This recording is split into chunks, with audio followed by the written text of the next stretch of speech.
जय श्री कृष्ण।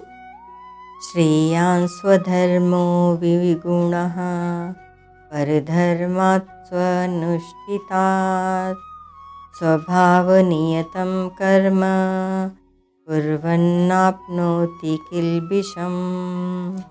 अध्याय 18 श्लोक 47 व्याख्या। श्रेयान् स्वधर्मो विगुणः परधर्मात् स्वनुष्ठितात्। यहाँ स्वधर्म शब्द से वर्ण धर्म ही मुख्यता से लिया गया है। परमात्मा प्राप्ति के उद्देश्य वाला मनुष्य स्व को अर्थात अपने को जो मानता है उसका धर्म कर्तव्य स्वधर्म है। जैसे कोई अपने को मनुष्य मानता है तो मनुष्यता का पालन करना उसके लिए स्वधर्म है। ऐसे ही कर्मों के अनुसार अपने को कोई विद्यार्थी या अध्यापक मानता है तो पढ़ना या पढ़ाना उसका स्वधर्म है। कोई अपने को साधक मानता है तो साधन करना उसका स्वधर्म हो जाएगा। कोई अपने को भक्त जिज्ञासु और सेवक मानता है तो भक्ति जिज्ञासा और सेवा उसका स्वधर्म हो जाएगा। इस प्रकार जिसकी जिस कार्यों में नियुक्ति हुई है और जिसने जिस कार्य को स्वीकार किया है उसके लिए उस कार्य को संगोपांग करना स्वधर्म है। ऐसे ही मनुष्य जन्म और कर्म के अनुसार अपने को जिस वर्ण और आश्रम का मानता है उसके लिए उसी वर्ण और आश्रम का धर्म स्वधर्म हो जाएगा। ब्राह्मण वर्ण में उत्पन्न हुआ अपने को ब्राह्मण मानता है तो यज्ञ कराना, दान देना, पढ़ाना आदि जीविका संबंधी कर्म उसके लिए स्वधर्म है। क्षत्रिय के लिए युद्ध करना, ईश्वर भाव आदि, वैश्य के लिए कृषि, गौरक्षा, व्यापार आदि और शूद्र के लिए सेवा, ये जीविका संबंधी कर्म स्वधर्म है। ऐसा अपना स्वधर्म अगर दूसरों के धर्म की अपेक्षा गुण रहित है अर्थात अपने स्वधर्म में गुणों की कमी है, उसका अनुष्ठान करने में कमी रहती है तथा उसको कठिनता से किया जाता है, परंतु दूसरे का धर्म गुणों से परिपूर्ण है, दूसरे के धर्म का अनुष्ठान संगोपांग है और करने में बहुत सुगम है, तो भी अपने स्वधर्म का पालन करना ही सर्वश्रेष्ठ है। शास्त्र ने जिस वर्ण के लिए जिन कर्मों का विधान किया है उस वर्ण के लिए वे कर्म स्वधर्म हैं और उन्हीं कर्मों का जिस वर्ण के लिए निषेध किया है उस वर्ण के लिए वे कर्म परधर्म हैं।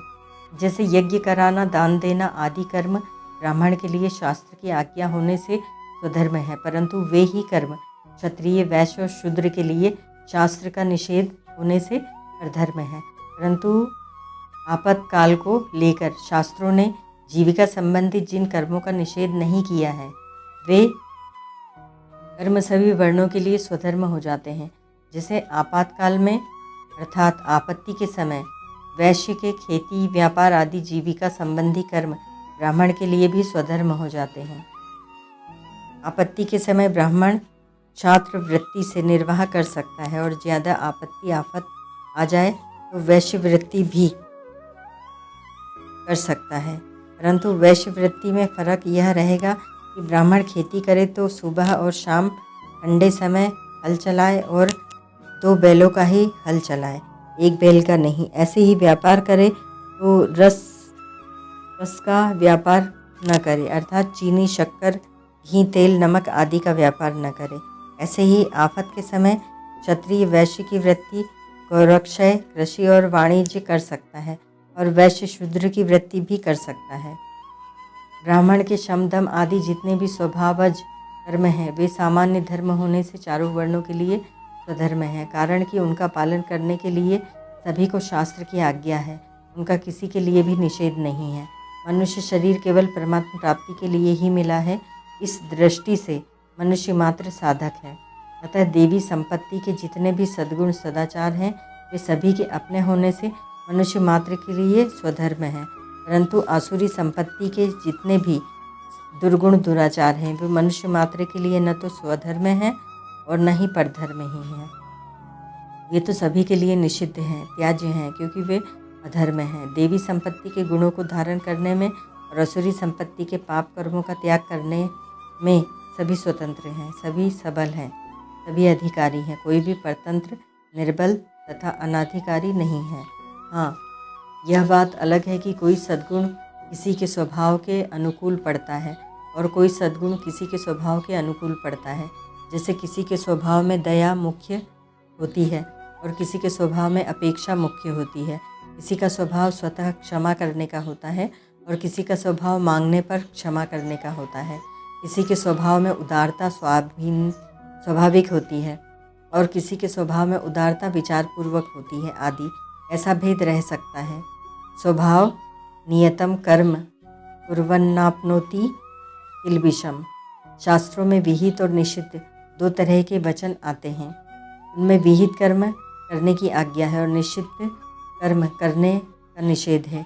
उन विहित कर्मों में भी शास्त्रों ने जिस वर्ण आश्रम देश काल घटना परिस्थिति वस्तु संयोग वियोग आदि को लेकर अलग अलग जो कर्म नियुक्त किए हैं, उस वर्ण आश्रम आदि के लिए वे नियम कर्म कहलाते हैं। सत्व रज और तम इन तीनों गुणों को लेकर जो स्वभाव बनता है, उस स्वभाव के अनुसार जो कर्म नियत किए जाते हैं वे स्वभाव नियत कर्म कहलाते हैं। उन्हीं को स्वभाव प्रभव, स्वभावज, स्वधर्म, स्वकर्म और सहज कर्म कहा है। तात्पर्य यह है कि जिस वर्ण जाति में जन्म लेने से पहले इस जीव के जैसे गुण और कर्म रहे हैं, उन्हीं गुणों और कर्मों के अनुसार उस वर्ण में उसका जन्म हुआ है। कर्म तो करने पर समाप्त हो जाते हैं, पर गुण रूप से उनके संस्कार रहते हैं। जन्म होने पर उन गुणों के अनुसार ही उसमें गुण और पालनीय आचरण स्वाभाविक ही उत्पन्न होते हैं, अर्थात उनको न तो कहीं से लाना पड़ता है और न उनके लिए परिश्रम ही करना पड़ता है। इसीलिए उनको स्वभावज और स्वभाव नियत कहा है।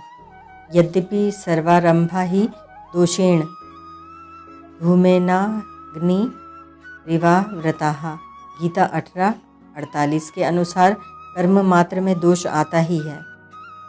तथापि स्वभाव के अनुसार शास्त्र ने जिस वर्ण के लिए जिस कर्मों की आज्ञा दी है, उन कर्मों को अपने स्वार्थ और अभिमान का त्याग करके केवल दूसरों के हित की दृष्टि से किया जाए तो उस वर्ण के व्यक्ति को उन कर्मों का दोष पाप नहीं लगता।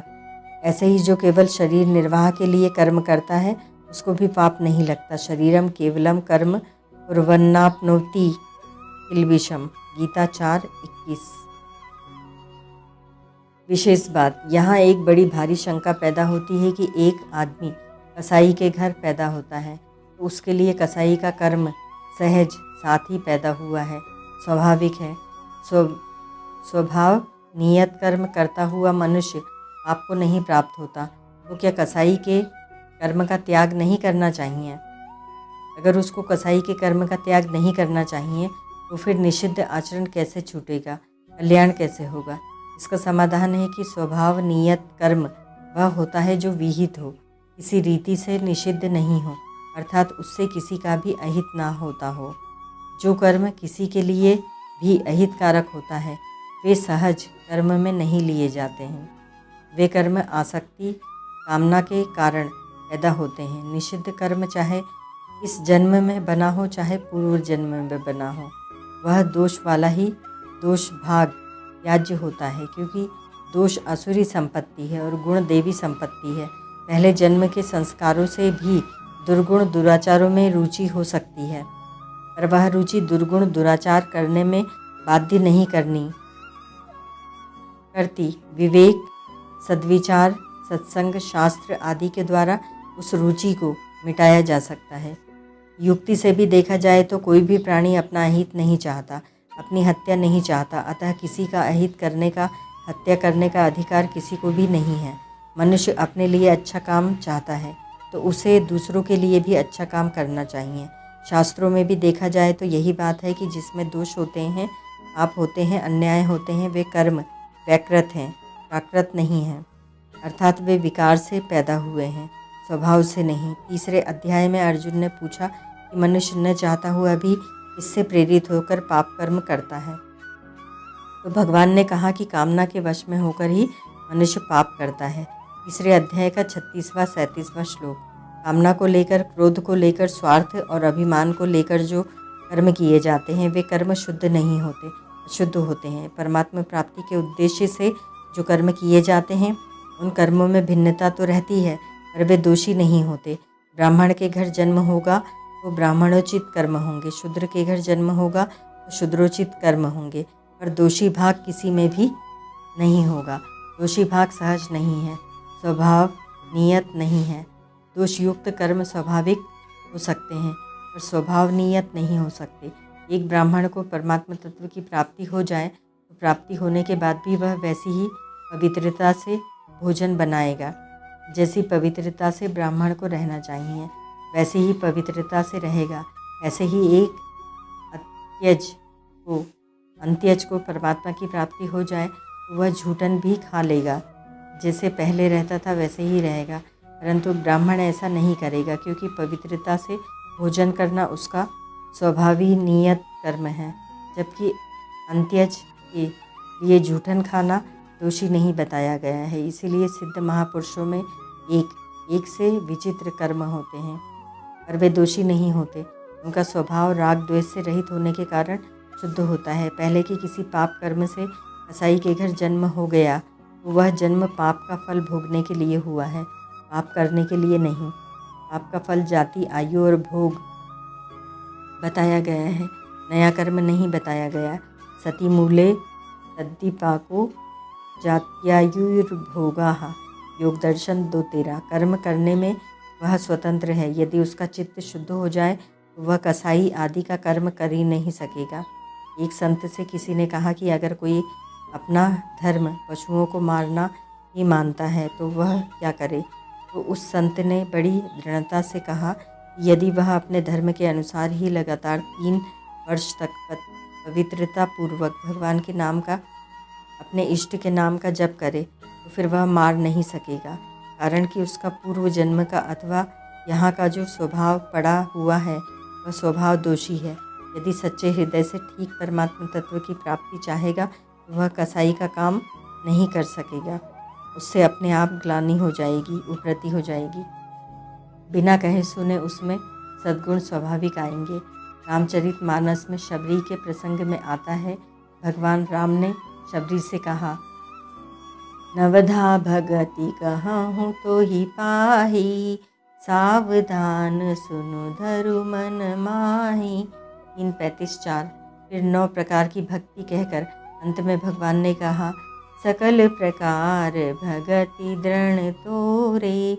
3:36-4। तात्पर्य यह है कि भक्ति 9 प्रकार की होती है, इसका शबरी को पता ही नहीं है, परंतु शबरी में सब प्रकार की भक्ति स्वाभाविक ही थी।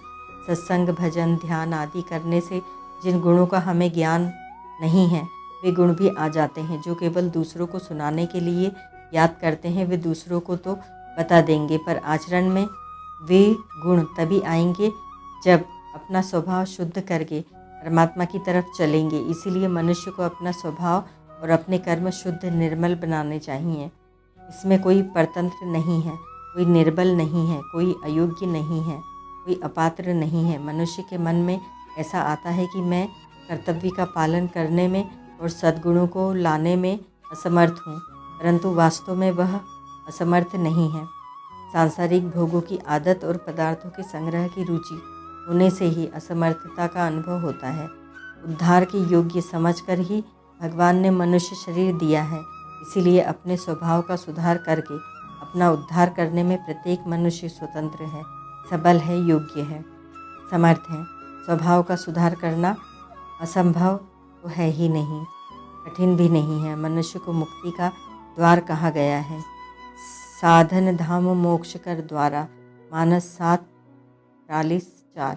यदि स्वभाव का सुधार करना असंभव होता तो इसे मुक्ति का द्वार कैसे कहा जाता। अगर मनुष्य अपने स्वभाव का सुधार न कर सके तो फिर मनुष्य जीवन की सार्थकता क्या हुई। परिशिष्ट भाव। स्वधर्म रूप कर्म को करने से पाप बन तो सकता है पर लग नहीं सकता।